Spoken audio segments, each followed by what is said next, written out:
Good morning, good afternoon, good evening time. Welcome back to another episode of the Money Multiplier podcast. I'm your host, Hannah Kessler, and we ask ourselves, do our dollars make sense? So in today's episode, we're going to be diving into the relationships between money, the infinite banking concept, and the life-changing mindsets that we got to alter for ourselves. And so hopefully if we start at ourselves and our own personal level, then we'll start to elaborate to the family and other people in our life as well. So thanks for joining me today. As always, we're always traveling around, teaching, speaking at live events, doing the virtual webinars, the Ask Me Anything webinars every Wednesday. So come out and come join us. It'd be a pleasure to have you a part of the community. So you can go to our website, themoneymultiplier.com, and it has all the information posted on there. Let's get into it. All right, so we're going to be really diving into Nelson Nash's book, Becoming Your Own Banker. So everybody go get your textbooks because you should have this book. This is definitely a book that you need to add to your wealth building library. But I'm going to get into some chapters here in today's episode. So, when I go out and I speak on this concept, I always lead with a video. And this video, you can go out to YouTube.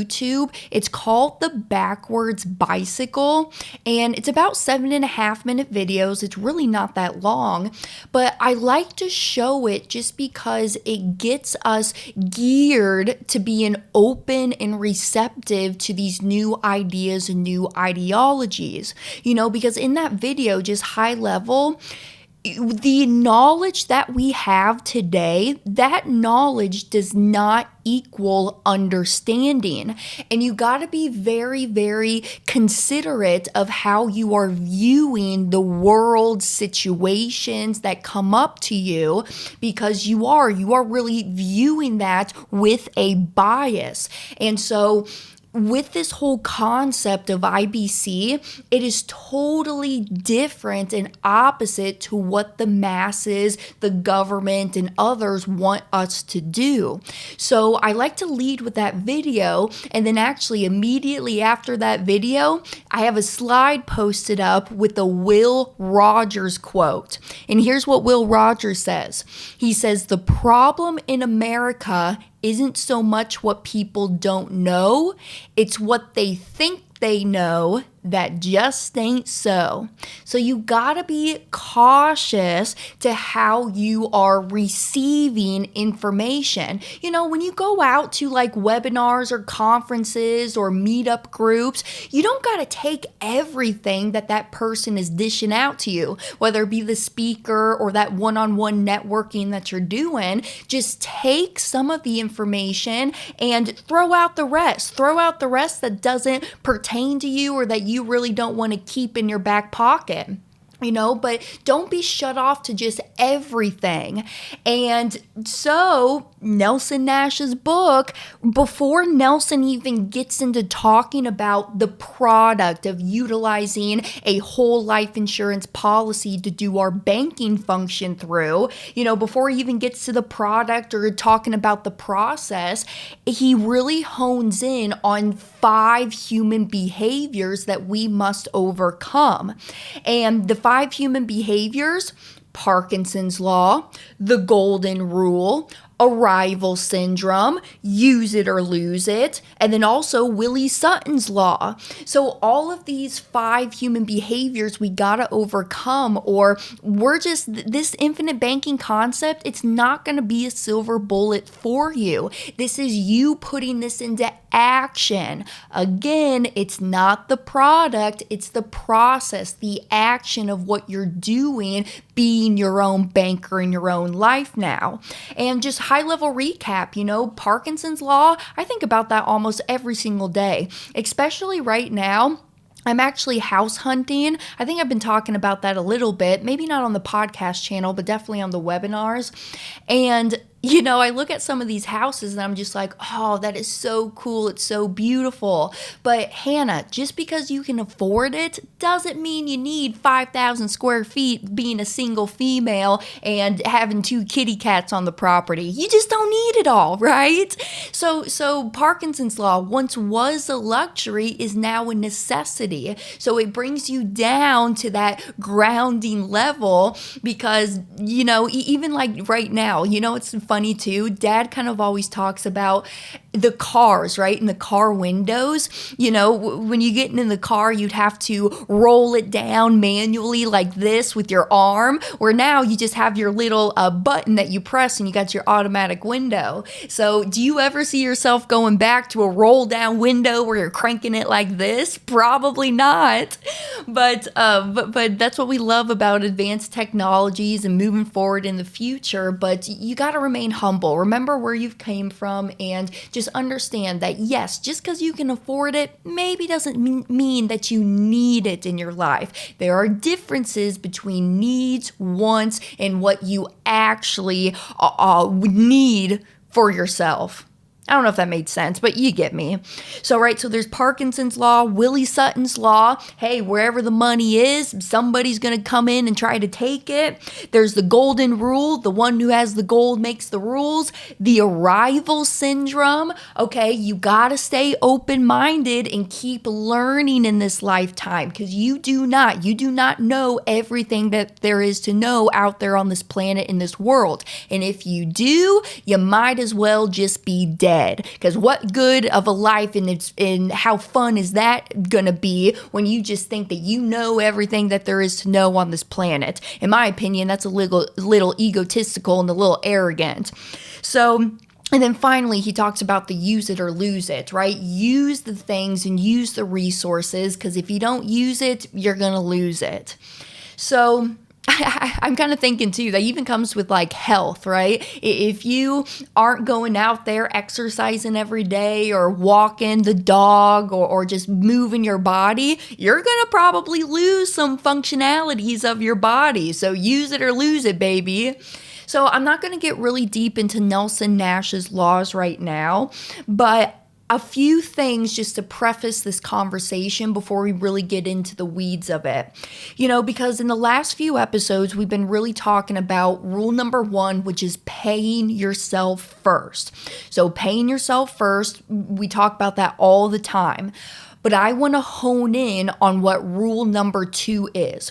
Rule number 2 is pay yourself back and pay yourself back with interest. Treat yourself like an honest banker and treat your money how you treat the bank's money. But we're going to talk about the why that is important. And I do believe that Nelson Nash does a great job labeling out this in his book, in the grocery store example. And so we're going to get into the grocery store example. But before that, I was just kind of going out and I was doing some research, and I just wanted to know kind of like the struggles here. What are the struggles that we have here in America?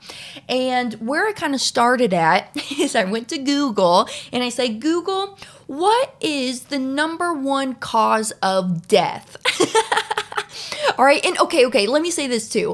Why I started looking this up is I was kind of thinking to myself, most of the times when people are going out and they're wanting to research things to better themselves, their mentality, their family, whatever that situation that they find themselves in, what really causes them to take that action to go and look at things that to implement to better themselves, and most of the time it's because we've fallen into a hardship in our life.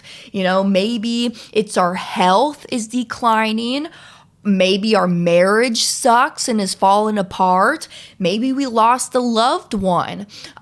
Maybe we're filing for bankruptcy and I'm about to lose everything. So that's kind of when people are at their rock bottom. That's when they start to be open to finding new possibilities of ways of living and to conduct their business for themselves. And so now that's why I was out there Googling and I said, okay, well, what is really like the number one cause of death here in America? The answer, it was heart disease. Heart disease is the number one cause of death. Do you know what the number one cause of heart disease is? Well, there's a few of them, but poor health, if you're not exercising, not eating right, high blood pressure, smoking, stress. Stress is on there. Stress causes heart disease. Do you know what the number one cause of stress is? Financial problems. So it's just very funny to me that people will put all this emphasis on areas of their life, but they kind of neglect one of the big moving circles in our life. You guys have heard me talking about the 5 circles before. I don't really think I really got deep into it, but here, let's talk about this real quick. Take out a piece of paper because I really want you to write this down. I want you to get this. If you take out a piece of paper and you draw 5 circles on it, almost kind of like a Venn diagram in a way, but draw those 5 circles, and in the first circle, I want you to write spiritual. So that's your spiritual circle. That's your faith. In the second circle, we're going to write family. That's your family life, the immediate family, the cousins, the uncles, the brothers, your children, your spouse. Then you got your business life. What you do, your business life, what Nelson Nash likes to call is the first business that you're in, the business that gets you up out of bed every day, you're passionate about, hopefully, and supports the livelihood. Then you got your financial circle. That's circle number 4, the financial life. Then circle number 5 is your personal life. And how I think about personal life is like your mental health, your physical well-being, the exercising that you do, the eating right, okay?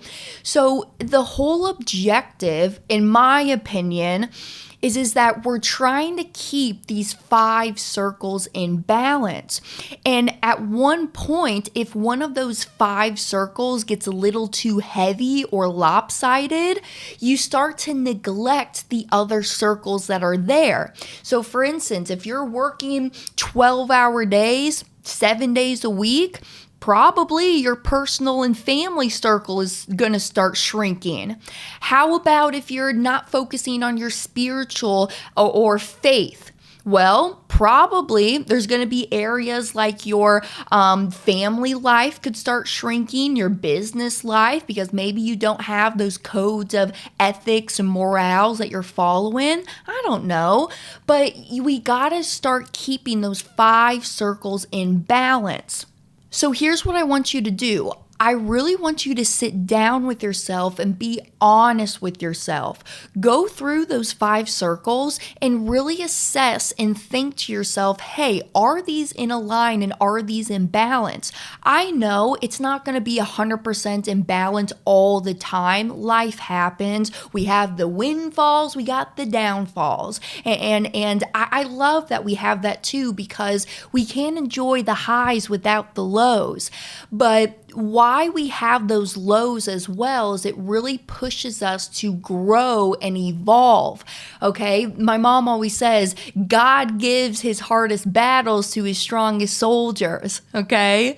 And so why I think they do that is that these battles are allowing us to evolve, to mature, to get us to that destination where we should be going to. So sit down this evening and write those down. Keep those 5 circles in balance. Now, how this kind of incorporates with the infinite banking concept. I already said, Nelson Nash talks about the 5 human behaviors that we have to overcome before we even get into the intricacies of using the policy for banking needs, the whys, the hows. So we got to start being disciplined in these areas, not just our financial life, in all areas of life, okay? But here specifically, we're going to be talking about your financial circle. And in your financial circle, you do gotta be disciplined and honest with yourself. All right, so how Nelson Nash describes this, open up your textbooks and go to page 15. Page 15 is the grocery store example. And how Nelson labels it out is he says, okay, I want y'all to envision that you are walking into a business where you are a consumer and also a seller in.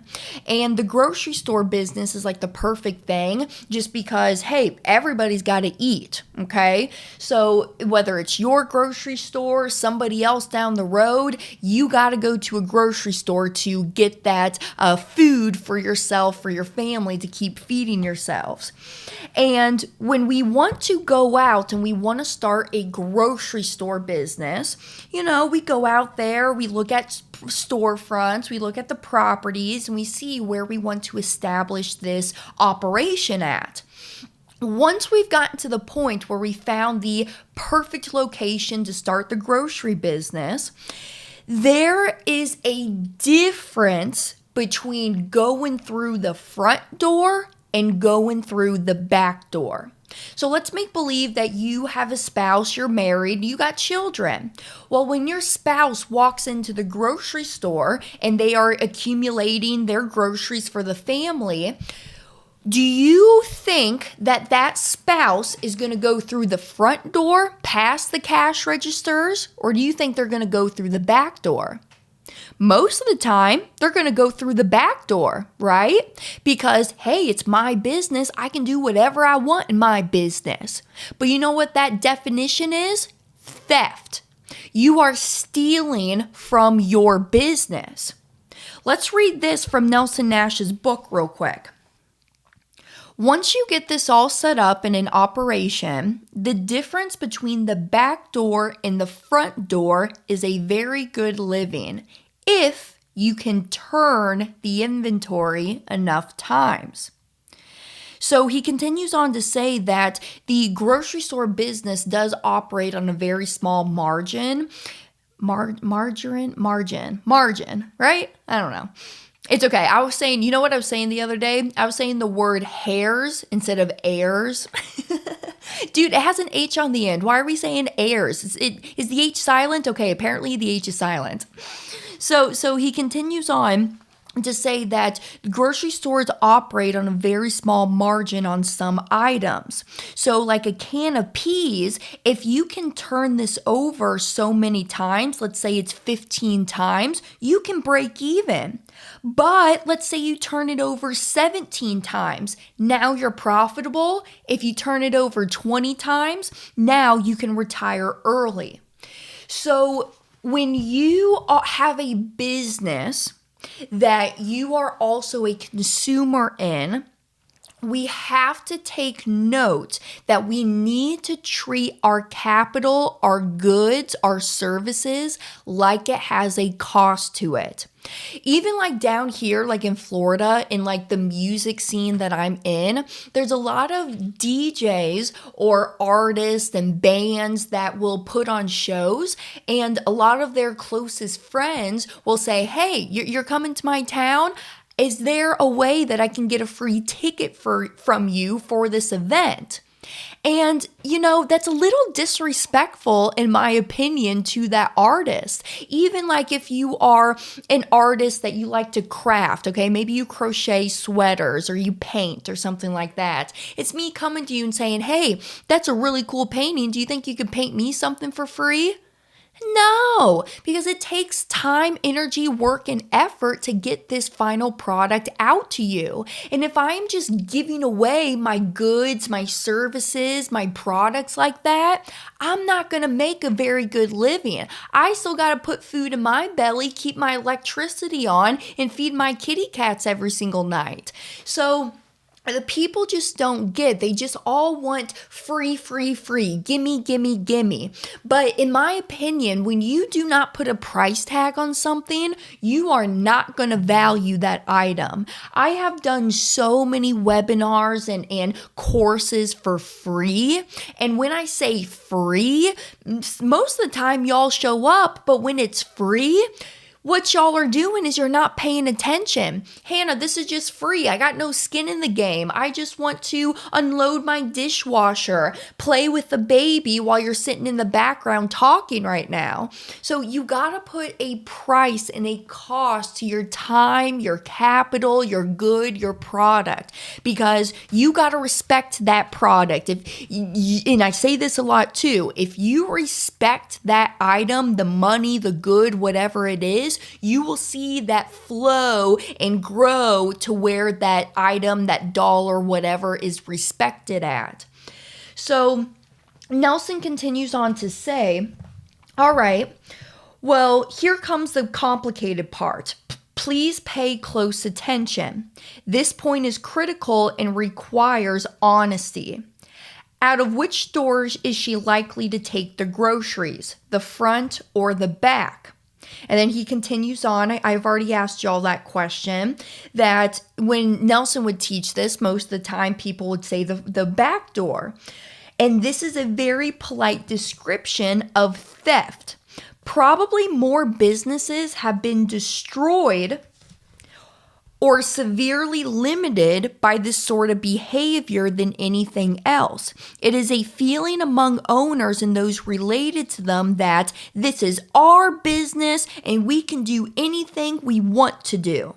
Unless this misunderstanding is curbed, the business is doomed. So consider this. Over time, even if we own this grocery store, we got to have hired help in the grocery store too. So what if this hired help starts to see your spouse walking out the back door? What do you think the hired help is going to do now? They're probably going to start walking out the back door. And your profit and loss statements, your balance sheets for the business, they're going to be a little wonky. So if you compare like a grocery store on Main Street and a grocery store on 3rd Street, one is walking out the back door, one is walking out the front door. Which one of these businesses are operating better? Probably the front door business. Because in the end, it's all going to come back to us anyways. So respect your dollar, your good, and your service. So now here's a question. If we're walking out the back door, who do you think is paying for that theft of us walking out the back door? It's your customers.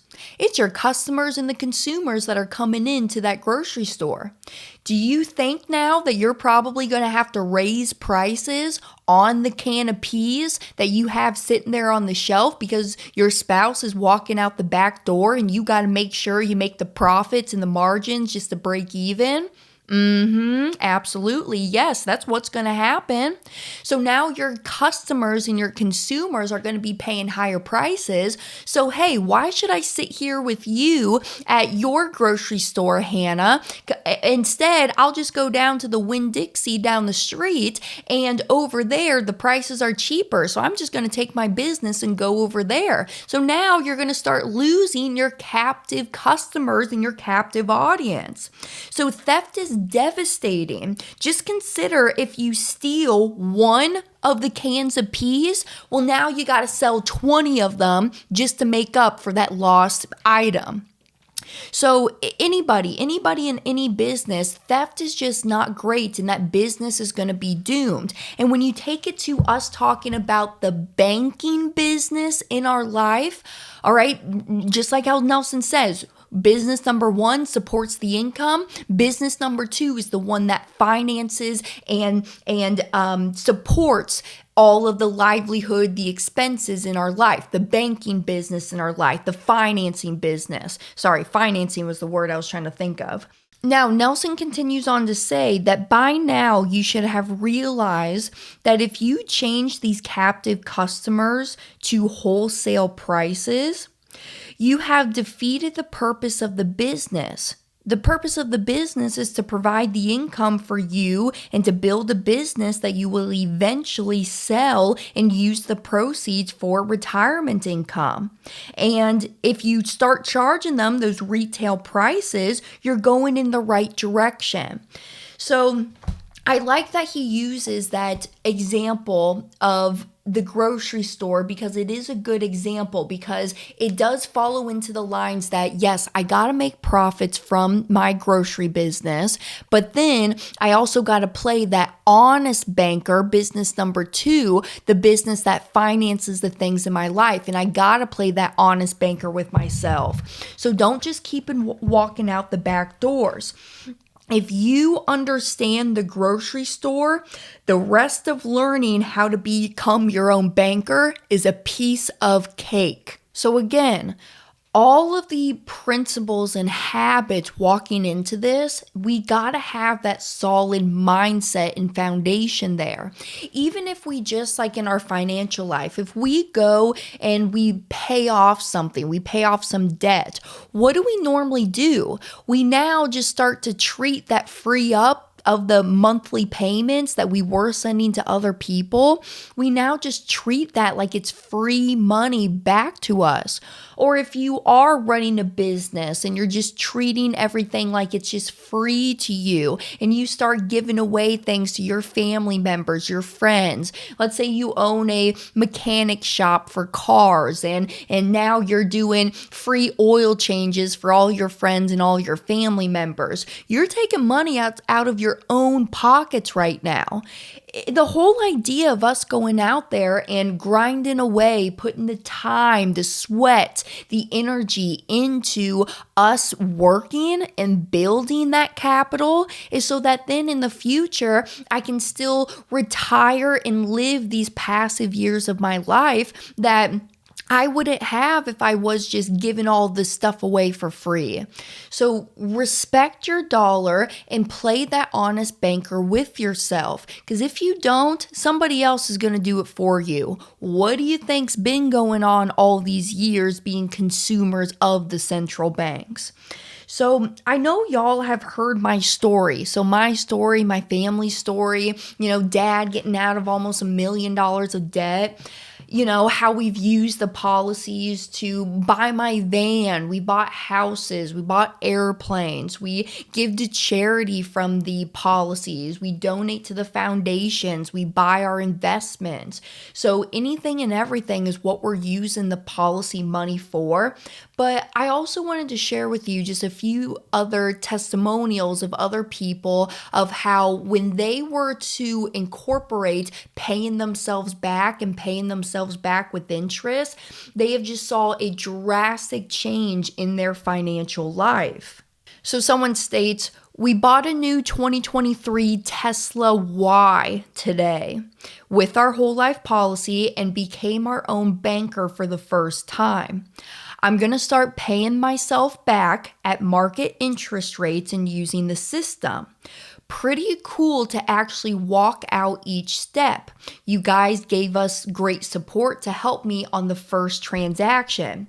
No credit card check by the bank or lender. Who gets a loan you can name your own terms on? That was a question. Continued death benefit with the policy.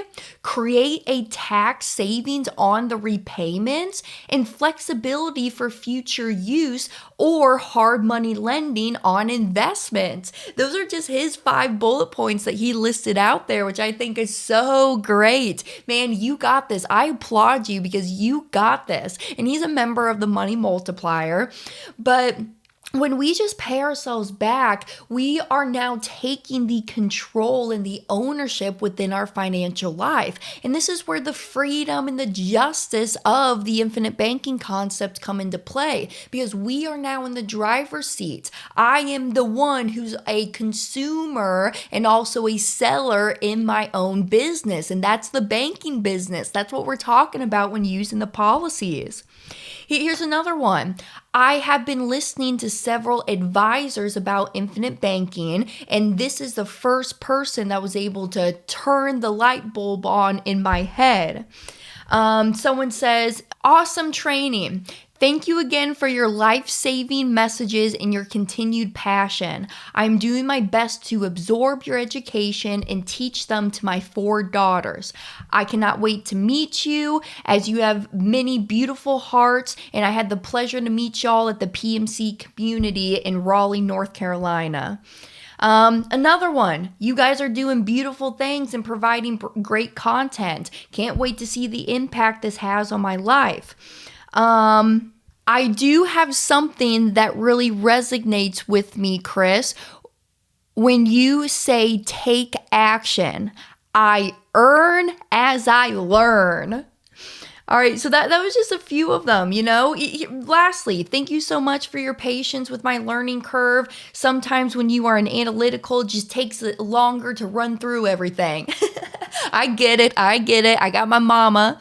So I just love these stories, because when you really start to change the mindset and put the plan into action, I'm telling y'all, this stuff is so freaking powerful. Why do you think my family has 32 policies within the Kessler family banking system? And we got close to probably putting in close to $5 million, $6 million of premium every single year inside of those policies. It's just because that I know when I'm in control of that business, I want to play that honest business and really treat this thing with respect, honesty, and integrity.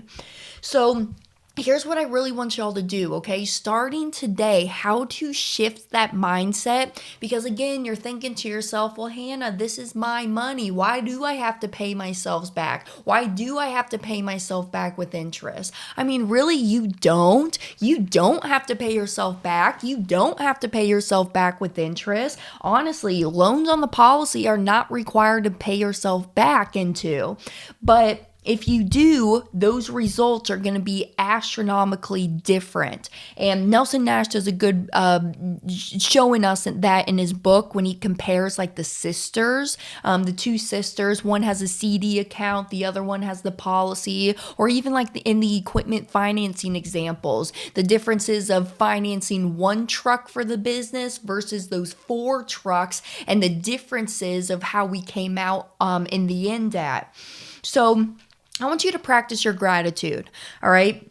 Practice being grateful, practice that gratitude, and be thankful for where you're at right now. Even if your situation is total shit, it's okay. It's okay. You have the power to change that. And I believe in you. I know you can change it. Honestly, if my father can graduate from chiropractic college, you can understand and start being an honest banker in your lifetime. All right, sorry, Dad, I shouldn't have said that. Or I'll say this. If Hannah in her past lifetime, when Hannah was getting arrested, going to jail, hooting and hollering it up, and now I'm sitting here about to put my down payment on a penthouse over there in Daytona Beach, Florida, you know, I would never imagine my life being here right now, but I had to get through the mud and the muck to get to this point of where I'm at. You know, sometimes you got to have those tough lessons. So I really want you to practice the gratitude for all the experiences that's gotten you to this point, and be thankful for the people in your community that are pushing you in the right direction. Sometimes you do have to change your environment, I'll be honest with you. So really internalize who you are spending your time with, taking the advice from as well. So we need to cultivate a growth mindset. All right, we kind of talked about that here today on today's episode. I want you to practice mindfulness, and I want you to foster that positive relationship between you and your money. Money's not a bad thing. Money is not evil. It's not the root of evil. Yes, it can be if folks start to have that negative mindset around it, but in my opinion, it's a tool. It's just a tool and a resource to get us to where we want to get to. Don't forget about Parkinson's law. I think that's where folks start to go off the rails and getting negative or arrogant maybe when it comes to money. So really go back to Nelson Nash's laws and go deeper into those. You need to adopt a self-care, set rules, and vitalize your success with yourself, okay? Because this is about you. Again, you are your number one asset in this life. Treat yourself that way. So put yourself first and really sit down and process and analyze the things that are going on. I believe in y'all, okay? I know. Things can be tough, things can be hard, but I believe in you. And this is why it's so important and powerful to have that community behind you. I want you to even go back to one of my other episodes where I talk about money mindset. It's episode 60. And I go in and I really go through the motions of how to create that money mindset and getting into it. This right here is me just taking it a step deeper into practicing when we're talking about IBC, the infinite banking concept. But we're all walking down this wealth road with you together, okay? Just like how Dad says, the wealth train is moving on down the track. It's going to keep moving on down the track whether you're at the station or not. So we're just walking down this road with you because this is what I love about what I do. I'm just telling y'all what I do in my own personal life every single day. Now, it does take discipline. It takes discipline to do this stuff. You got to stay disciplined with yourself, your money, and your habits. Don't start letting those 5 circles get out of whack. And you can do anything. I genuinely believe that you can do anything that you set your mind to. And I want you to, okay? So please take this time, whether it is the morning time, the evening time, and really sit down with yourself and your thoughts. And I want you to set those goals for yourself. Maybe not even tangible like goals that you can actually see, feel, and hold and touch. But the goals that are just maybe around like your mindset. Hey, my goal for myself is I'm going to sit down every single evening and I am going to just analyze what happened that day. You know, what can I journal out just to process and analyze what happened over the course of the day? Because sometimes when you just get tossed around, thrown around from here to there and back there, you know, you get hung up in the hustle and bustle of the everyday living. And so how I do this is that, you know, I do take the time for myself. I'll shut off my phone. Sometimes my folks are calling me, they're texting me. I won't answer for a little bit because you know why? I'm my number one asset and I'm putting myself first. So what I do is I will journal. I'll journal for a little bit. I will meditate. I'll do some yoga. I'll go ride my bike. That's just the things that I like to do. Go work in the garden. But maybe you like to go and attend boxing classes. Maybe you like to go take a nice nature walk or something like that. Go play basketball. I don't care what it is. Go take a nice drive. So whatever it is for you to really reset that mindfulness and get back to your levels of groundingness, you need to do it. And I think this is a daily, every single day practice. And I'm really going to talk deeper on this too in the next episode. I have a really great guest coming on. His name is Kelly Cardenas. If y'all know Kelly, he's an amazing gentleman. So stay tuned for that episode and I'll get even deeper into this. But this is all or nothing. You either are all into this or you're not into this. And I think that's true with the infinite banking concept as well. In all areas of life, it's not like you can just go find yourself a girlfriend and then say, okay, well, you know, some days I'm into it, some days I'm not into it. No, if a relationship is going to work out, you got to be all in or you're not in at all. So do that same practice and teachings with yourself, your mindset, your money life, whatever it is. So I want y'all to do this too, okay? This evening, sit down, and I don't want you to think about anything. I don't even want you to turn on music. And I just want you to sit there for 5 minutes. You can set a timer if you want, 5 to 10 minutes. And don't even think. Just sit there and just breathe. I just want you to sit and just listen to your breath as you inhale and you exhale. Because when you just sit there and just totally turn off your mind, when you get out of that kind of state of mind that you're in, the answers become so crystal clear. I mean, haven't you guys done that before? Maybe you're working at your desk and you got a computer problem that's going on and you've been working at it for about an hour and a half, and then you walk away and you come back the next day and you're like, oh, I know how to do this now. I know how to fix this issue that I have. So sometimes it just takes time to just sit there, process something, so that then you can walk into it with that clarity mindset. So put yourself first. All right, y'all, put yourself first. Treat yourself as your number one asset and play honest banker with yourself. When you borrow from yourself, you should be paying yourself back and paying yourself back with interest. Give yourself grace. I know things are going to come up. Maybe there's some days where I can't pay myself back. Maybe I got to lower premiums on my policy because something financial came up and I just don't have these dollars right now. So give yourself grace, because the mindset, the habits, the behavior, your relationship around money, this will totally change your financial life. Not just your life, your spouse's life, your children, your heirs, okay? Ooh, do you see how I said that one? Heirs. I'm getting it.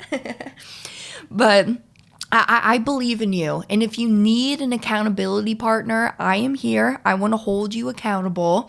So go out there and really start to better yourselves. I mean, what is this life if we're not working on ourselves and we're just getting thrown left and right and from hour to hour, day by day? I mean, you'll wake up one day and you're thinking to yourself, holy shit, I'm 76 years old. I'm sitting here in the same situation I found myself in 30 years ago, and what am I doing with my life? I think it should be an always evolving, ever-growing change that's happening in our life, not just our financial life.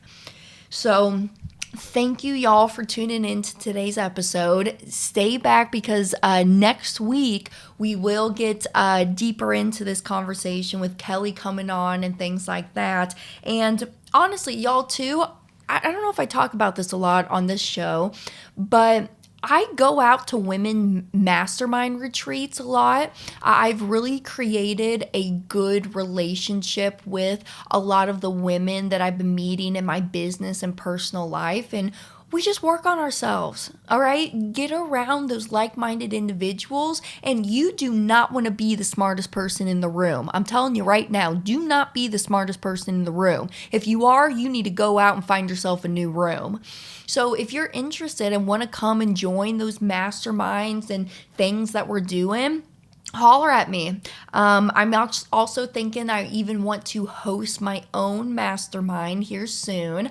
One is coming up in February of next year, February 2024. It's going to be held in Oceanside, like California. I want to say it's like near Carlsbad or something. But reach out. It's always a pleasure. I love hearing people's stories, what they're doing, and just how I can help y'all. I don't know if y'all know this, but before I even went to college to pursue get my CPA degree, I was actually thinking that I wanted to be a teacher for a long, long time. I want to tell y'all this. When I was younger, the teachers, before they changed to like the overhead projections and like everything was like through the electronics where you could just blast up and project the screen up there from the laptop computer. You know how they had like the overhead projections and it would like roll out on a big cart, and then you'd put your laminate paper there, and then you'd show it up to the class, and then the teacher would write with their little expo marker on that laminate paper.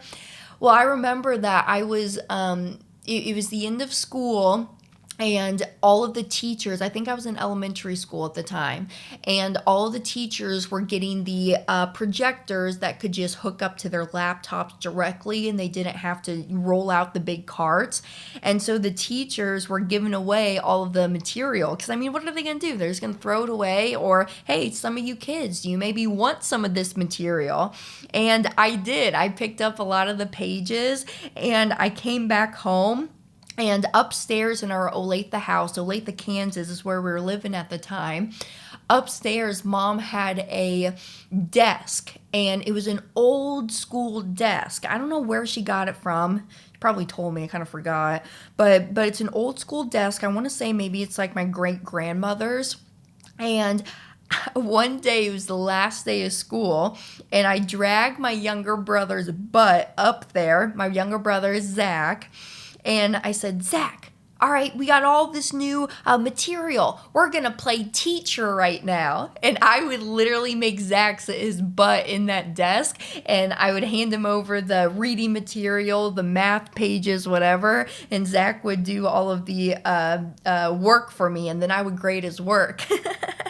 So I've always known that I wanted to be a teacher for a long, long time. I just never know really like in what field, you know. I love math, I love money and things like that.